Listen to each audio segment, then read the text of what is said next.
ঘানার তান্ত্রিক ও পর্তুজিল সমর্থকদের আশাতে জল ঢেলে দিয়ে মাঠের সিংহ কেপ ভার্দেকে ৩-২ গোলে হারালো ডিফেন্ডিং বিশ্ব চ্যাম্পিয়ন আর্জেন্টিনা। নকআউট পর্বে কেপ ভার্দের এরকম বিদায় বিশ্ব মনে রাখবে।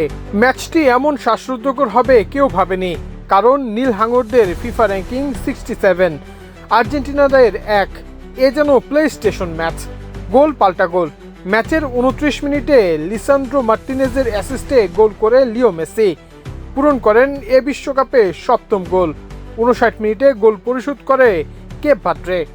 নির্ধারিত সময়ে 1-1 গোলে শেষ হওয়ার পরে 92 মিনিটে গোল করে লিসান্দ্রো মার্টিনেজ।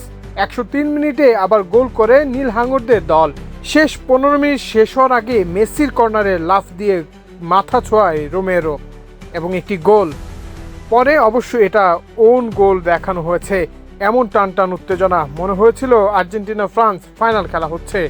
শেষ 16তে আর্জেন্টিনা মিশরের বিপক্ষে খেলবে।